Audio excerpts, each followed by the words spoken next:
Bon les gars, on se retrouve pour la vidéo technique de la semaine. Ouais. Un nouveau thème.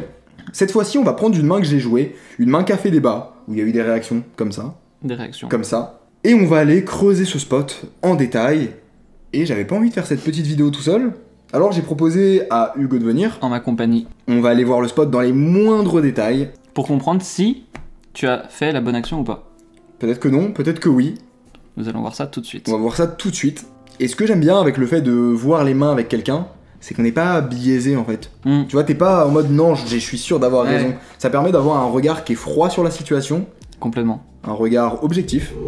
Et ça, c'est beau. Avant de partir dans la théorie, on va voir la main. J'ai une paire de dames UTG.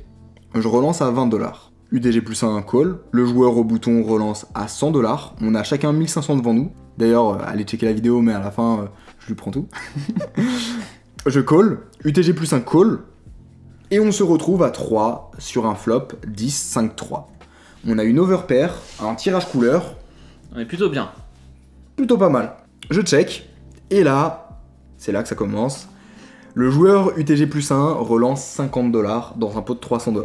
Bouton call, je call, turn tombe un 6 de trèfle, je check. Et là arrive l'action fatidique. Le joueur UTG plus 1 mise 150$. Bouton fold. Bouton fold. À moi de parler, est-ce qu'il faut call, est-ce qu'il faut fold? À savoir qu'au début du coup, il a 800$ devant lui. Donc il a mis 100 pré-flop, 50 au flop. Et donc il lui reste 650$ au total quand il décide de miser à la turn.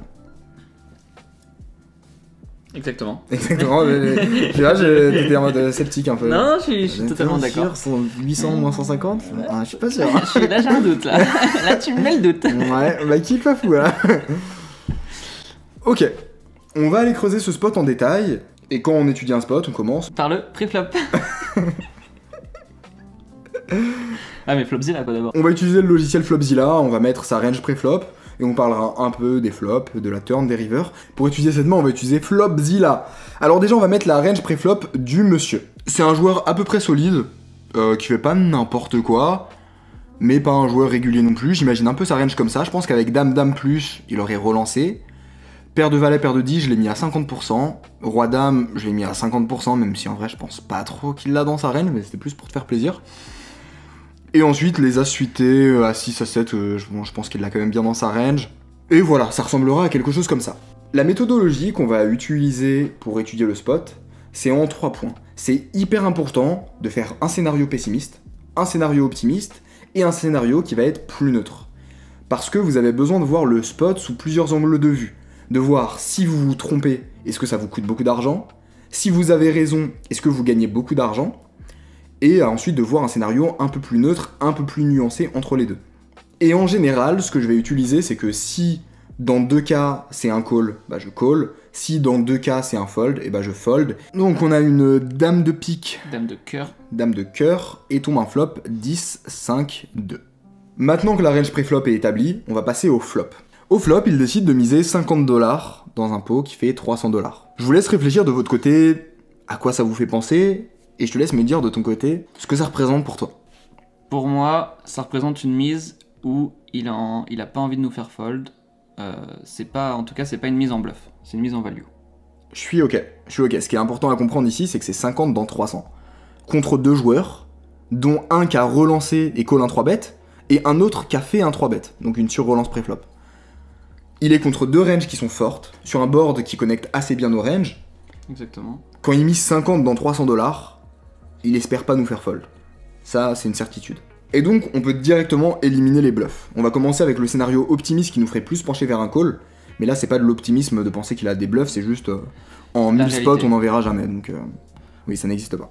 Maintenant, il y a certaines mains avec lesquelles il pourrait faire ça un peu en block bet. Exactement, ouais, des 10x. Des 10x à une petite fréquence, même si... Bah, les meilleurs 10x, quoi. Les meilleurs 10x, ouais. Les meilleurs 10x, Roi As-10, Roi-10, 50%. Ouais, voilà, ouais, on peut baisser un peu. Et paire de valet. Paire de valet, on peut le mettre 100% dans un scénario optimiste. Paire de valet, par contre, avec le flush draw. On peut le mettre à 100%, peut-être juste au flop. Ok. Il a... À la turn, je suis d'accord que ça score, mais au flop, Ok. ça me paraît ok. Un truc important, c'est qu'il faut enlever les flushs faibles.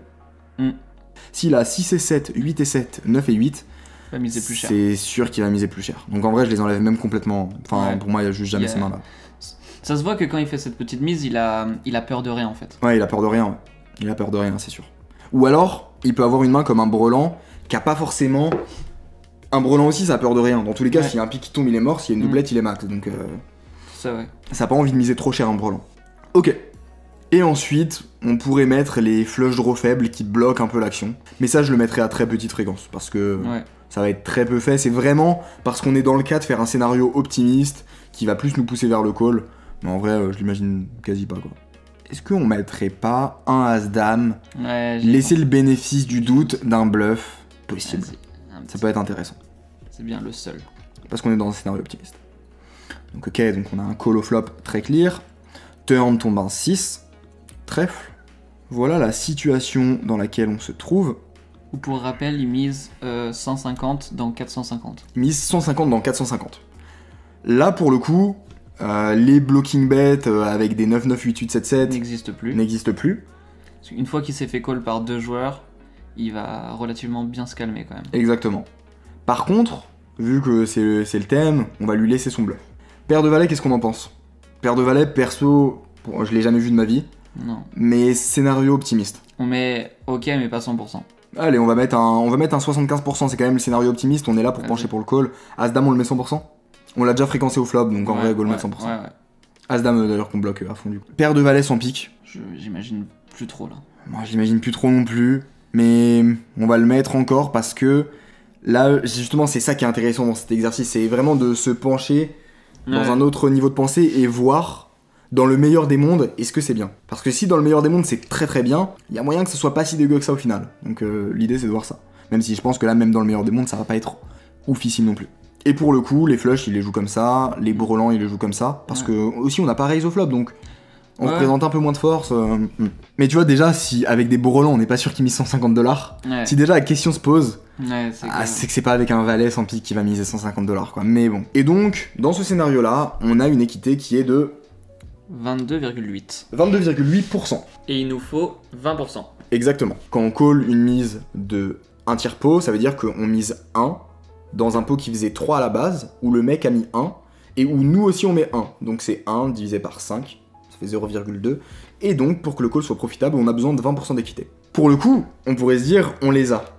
Mais il y a un truc qui est très très important et très très Sournois. surnois dans ce spot. C'est la réalisation d'équité. Réalisation d'équité. Admettons qu'on colle et que ça tombe une brick river.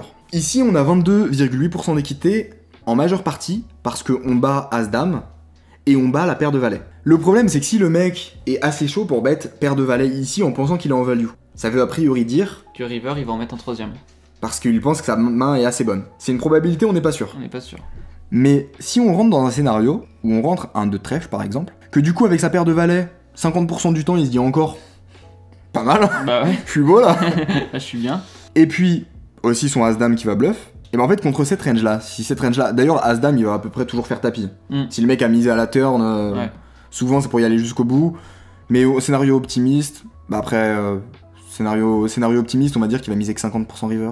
Mais en gros on va se retrouver dans une situation où malgré le fait qu'il ait sa paire de valets, malgré le fait qu'il ait son As-Dame, Mm. je peux le mettre à 100%, ce sera pareil, Ouais. on n'aura que 16% d'équité. A noter qu'il mettra 500$ dans un pot qui fait 700$, et ben en fait on n'aura pas du tout les codes pour call. Et donc on sera obligé de fold. Ce qui implique qu'on sera obligé de fold contre des mains qu'on était censé battre au flop. Et donc notre réalisation d'équité est négative. Parce qu'il y a des mains qu'on battait qui vont pouvoir nous bluff, contre lesquelles on va pas réaliser notre équité. A l'inverse, on n'a pas d'implied. Parce que typiquement, si on touche un pic, on va pas lui prendre tous ses sous. Mm. Même si on touche une dame, C'est ça, ouais. tu peux pas donc all-in, tu vois. Si on touche un pic, on va juste être obligé de checker, on peut pas miser, il a des flushs qui nous battent. Et si, Et si on mise de nous-mêmes, bah en fait c'est Brelan, il va juste les fold. Et donc c'est pour ça que finalement notre 22,8% d'équité, il est complètement faussé Et là, comme tu dis, on est dans un scénario optimiste. dans un scénario optimiste. Si déjà dans le scénario optimiste, le call est pas ouf, ça sert à rien d'aller plus loin. Maintenant, si le call est bon, là ça vaut le coup de faire le scénario négatif pour voir justement. On peut aussi pousser le scénario optimiste. Ouais. Tu lui mets tous ces deux valets. On prend combien de 3% je crois d'équité? On prend 3-4%, mais encore une fois, ces 25%, ils sont pas du tout vrais, parce que c'est des mains contre lesquelles notre équité n'est pas réalisée à 100%. En fait, ces mains-là, on a à peine 50% d'équité contre eux. Parce qu'ils vont trop souvent nous bluff. Ouais, c'est ça. Ouais. Enfin, nous bluff sans le vouloir en fait. Si le mec comprend assez rien au jeu pour se dire je mise en value à la turn, c'est qu'il est attaché à sa main et River sur une brique qui va miser en value aussi. Et nous mettre dans la merde. Donc ici on voit clairement que même dans le scénario optimiste, le call est vraiment compliqué. Si maintenant on prend un scénario pessimiste, où on se dit que le mec va juste réfléchir normalement et pas avoir ça, les bluffs on peut toujours les mettre, mais les bluffs... En fait ce qui est con, c'est que notre réalisation d'équité contre les bluffs, elle est de 0 gros. Il y a un pic qui tombe, il a nuts, Ouais. on se fait éclater. Il y a une brique qui tombe, il bet, on est obligé de fold. Obligé de fold. Donc en fait, ici, quand il a As-Dame, c'est comme s'il avait nuts. Ouais. Faudrait qu'il ait vraiment beaucoup de bluffs pour qu'on puisse call. Mais si c'est pour call-fold, Faudrait qu'il ait plein de mains comme As-Valet off, As-10 off, typiquement des mains comme Roi-Valet off aussi avec des bloqueurs. et encore il a tellement de combos de value que dans tous Ouais. les cas, ça arrivera pas. Oui, et puis personne en vrai, surtout en 1-3, va se lancer là-dedans quoi. Ouais, clairement, ouais. Et même la mise au flop, tu vois, ils vont pas miser au flop avec ces Ouais. mains-là. Là, on l'a mis pour être gentil. Surtout pour, miser 50, surtout miser 50 dans 300, t'as pas envie de bluffer ce size quoi. Clairement, ouais. Clairement. Et pour autant, tes nuts, t'as toujours envie de les jouer comme ça, t'as pas Ouais. besoin de protection au flop. C'est ça. À la turn, tu fais un peu plus grossir le pot. Dans tous les cas, tu pourras faire tapis river très facilement. C'est ça, ouais. Donc ça fait complètement sens. Et dans ce scénario-là, on est déjà à 18,8%. En sachant que son As-Dame, on a toujours perdu contre. Donc en fait, on a 0%. Limite, on a plus d'équité contre un brelan que contre son As-Dame. Parce qu'un brelan, au moins, si on fait un pic, quand on va checker, il va checker et on gagnera. Alors que son As-Dame, toutes les cartes, il nous défonce. Il y a que à la limite sur une dame.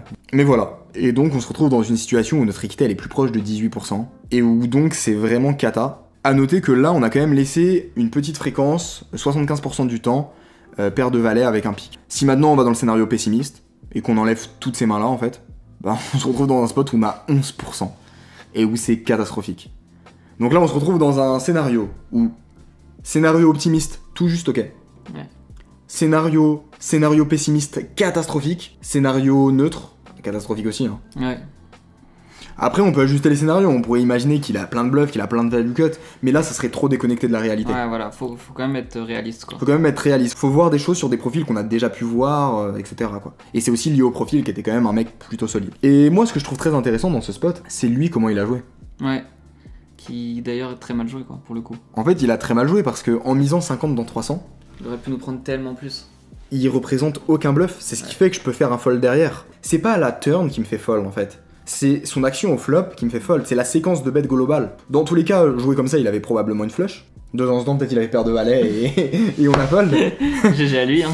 mais très souvent ici, il avait une couleur. S'il avait checké, tout le monde aurait checké. Turn, ça serait tombé à un 6. Il aurait misé 3 carpos. J'aurais été avec ma paire de dames. Ouais. Il peut avoir des bluffs, il peut avoir des As-Dame, As-Valet joués comme ça. Il peut se dire que personne représente rien et qu'il veut prendre le coup. Je pourrais m'imaginer des trucs. Ouais, Je pourrais me chauffer à call. Et peut-être qu'il m'aurait pris mon tapis, tu vois. Peut-être que je me serais chauffé, je me serais dit, bon, il y a plus de bluffs. Les flushs, peut-être qu'il va paniquer, qu'il va les miser au flop directement. Ouais, c'est ça. Ce qui a été le cas au final. J'aurais pu me chauffer à call. Alors que là, en ayant mis 50 dans 300, il me donne une information tellement précieuse. Ouais. Sans qu'il s'en rende compte, il dit sa main quoi en fait. Ouais, c'est ça, ouais. Et bien sûr, il aura pas un assez haut niveau de pensée pour faire ça, pour que Oui. je pense ça, parce que ça aurait aucun sens sur de la 1-3 en Ouais, fait. non, C'est ça la beauté de la 1-3. C'est ça, C'est ouais. que les mecs peuvent pas te brain parce que t'as l'autre mec au bouton qui va pas assez réfléchir, tu vois. Ouais, Qui te protège parce que lui, tu sais qu'il va déjà te call assez, donc l'autre peut pas bluff, quoi. c'est clair. Enfin voilà les gars, j'espère que vous avez kiffé cette vidéo. Pensez à lâcher un like, à vous abonner et surtout à nous faire trop vos plaisir. retours en commentaire. Parce que c'est un type de vidéo un peu nouveau. Et on est super... On essaye en fait un peu là. On essaye, ouais, on est complètement en test. Et donc voilà, laissez un petit avis. Est-ce que vous préférez ça? Est-ce que vous préférez des vidéos plus théoriques, plus poussées, avec plus des PowerPoint et tout? Bref, dites-nous en commentaire et on adaptera. Ciao les gars. Bisous les gars, on se retrouve très vite pour un prochain vlog.